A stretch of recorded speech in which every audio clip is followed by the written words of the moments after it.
আশা করি তোমরা সবাই খুব ভালো আছো। আজ আমি তোমাদের ভূগোল সাজেশান নিয়ে এসেছি। দ্বাদশ শ্রেণীর চতুর্থ সেমিস্টার। এই কোশ্চেনগুলো তোমরা কিন্তু করবে, আমি কথা দিচ্ছি। তোমাদের কিন্তু এর মধ্যেই কিন্তু তোমরা কমন পেয়ে যাবে। তোমাদের যে প্রাকৃতিক ভূগোল, এই যে পার্টিশনটা থেকে তোমাদের কিন্তু কোশ্চেন পড়বে 15 মার্কের। আমি কিন্তু এখানে 15 মার্কের যে কোশ্চেন পড়বে, আমি এখানে 5 মার্কেরও কোশ্চেন দিয়েছি, 3-এরও দিয়েছি এবং 2-এরও দিয়েছি। পুরো সাজেস্টিভ ভিডিও এটা, তোমরা ভালো করে মন দিয়ে ভিডিওটা দেখো। একের পর এক কোশ্চেনগুলো খাতা পেনে তুলো, বুঝলে? খাতা নিয়ে পেন নিয়ে বসো এবং একের পর এক কোশ্চেনগুলো তুলতে থাকো, বুঝলে? এখান থেকে কিন্তু 5-এর প্রশ্নও তোমরা কমন পাবে, 3-এর প্রশ্নও কমন পাবে, 2-এর প্রশ্নও কমন পাবে। আর এখান থেকে টোটাল 15 মার্কের কিন্তু কোশ্চেন আসবে এই যে প্রাকৃতিক ভূগোল থেকে। বোঝাতে পারলাম? তো আমি আর কোশ্চেনগুলো তোমাদের পড়ে শোনাবো না, কারণ ভিডিওটা লং হয়ে যাবে। বুঝতে পারলে? এই যে দেখো, এটা হচ্ছে প্রথমে প্রাকৃতিক ভূগোলের 5 মার্কের কোশ্চেন। বুঝতে পারলে? আর যেইগুলোতে স্টার চিহ্ন দেওয়া আছে, যেমন 4-এর দাগের কোশ্চেন, 3-এর দাগের কোশ্চেন, 5-এর দাগের কোশ্চেন, নদীর পুনর্জন্ম লাভের ফলে গঠিত ভূমিরূপ, উইলিয়াম মরিস ডেভিসের স্বাভাবিক ক্ষয়চক্র, তারপরে হ্যারি হেসের সমুদ্রবক্ষের বিস্তৃতির মতবাদ। এই যে কোশ্চেনগুলো যেগুলোতে স্টার চিহ্ন দেওয়া আছে, খুবই খুবই ইম্পর্টেন্ট।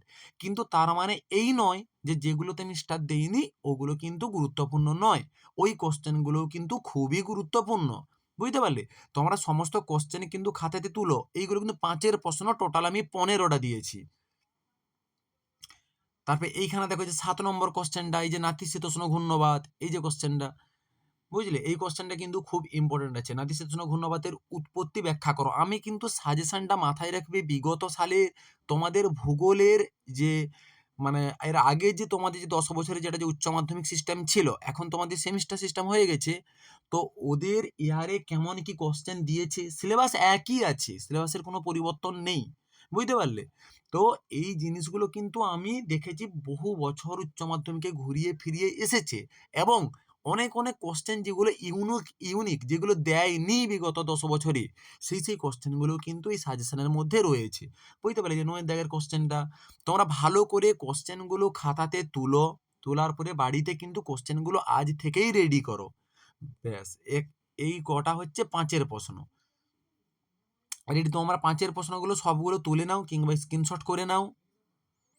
এরপরে তোমাদের প্রাকৃতিক ভূগোল থেকে যেটা করবে ওটা হচ্ছে 3 মার্কের কোশ্চেন। দেখো 3 মার্কের কোশ্চেনগুলো দেখে নাও। পাত সঞ্চালনের কারণগুলি, পাতের বৈশিষ্ট্য, বৃত্তচাপীয় দ্বীপমালা, সমুদ্রবক্ষের বিস্তৃতি, জীববৈচিত্র্য সংরক্ষণের উপায়, উষ্ণ ও শীতল সীমান্তের পার্থক্য। এই যে কোশ্চেনগুলো তোমরা কিন্তু স্ক্রিনশট করে নাও কিংবা খাতাতে তুলে নাও। মাত্র 13টা কিন্তু আমি কোশ্চেন দিয়েছি 3 মার্কের কোশ্চেন। আজ থেকে তোমরা রেডি করো। কারো যদি মনে হচ্ছে যে আমার স্যার এই নোটটা প্রয়োজন, বা স্যার 5 মার্কের যে সাজেশনগুলো দিয়েছেন ওর উত্তর আকারে একটা পিডিএফ আমাদের ইউটিউবে ছেড়ে দিলে ভালো হয়, আমি অবশ্যই চেষ্টা করব। তোমাদের কমেন্টের উপর নির্ভর করছে আমি কি করতে পারবো। বুঝতে পারলে? তোমাদের যদি অবশ্যই যদি এই কোশ্চেনগুলো তোমরা পড়ো, কোশ্চেনগুলো পড়ো এবং তোমাদের যদি ভালো মনে হয় কোশ্চেনগুলো, হ্যাঁ, যে স্যার যেগুলো দিয়েছেন এগুলো ইম্পর্টেন্ট, বুঝলে? তারপরেই তোমরা চ্যানেলটা লাইক করো, কমেন্ট করো, সাবস্ক্রাইব করো, বন্ধুদের মধ্যে শেয়ার করো। তার আগে নয়। আমি এমনি এমনি কোনো কিন্তু সাজেশন তোমাদের সামনে তুলে ধরি না।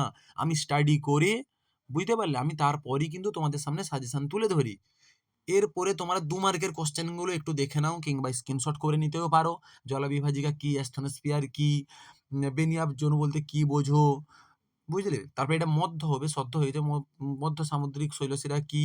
তারপর সংরক্ষণশীল সীমান্ত, সীবনরেখা, তপ্তবিন্দু, বৃত্তচাপীয় দ্বীপমালা, নদীগ্রাস, পর্যায়িত ঢাল, সীমাটোজনি। এই যে কোশ্চেনগুলো, 2 মার্কের কোশ্চেনগুলো অনেকগুলোই প্রায় রয়েছে। এগুলো হচ্ছে প্রাকৃতিক ভূগোলের সাজেশন। আমি কথা দিচ্ছি তোমরা এইগুলো ভালো করে রেডি করো। এর মধ্যেই কিন্তু তোমরা কমন 100% পাবেই, তোমরা পাবে। বুঝতে পারলে?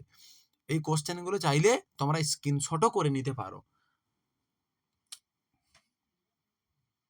তো যদি তোমাদের ভিডিওটা ভালো লাগে অবশ্যই তোমরা চ্যানেলটা সাবস্ক্রাইব করে রাখো, এবং কারো যদি কোনো নোটের প্রয়োজন হয় তোমরা কমেন্টে জানাবে। আমি কিন্তু অবশ্যই তোমাদের কিন্তু এই নোটটা দেওয়ার আমি চেষ্টা করব। আমি শুধু ভূগোল বলে ভূগোল নয়, সংস্কৃতেরও আমি নোট দিয়ে রেখেছি ইউটিউব চ্যানেলে, বাংলারও দিয়ে রেখেছি, কম্পিউটারের সিরিজ করে দিয়েছি এসকিউএল এর উপরে। বুঝতে পারলে? আর ভূগোলের এই প্রথম আমি কিন্তু সাজেশনটা তোমাদের সামনে নিয়ে আসলাম। তাহলে আজ এতটাই, দেখা হচ্ছে নেক্সট ভিডিওতে।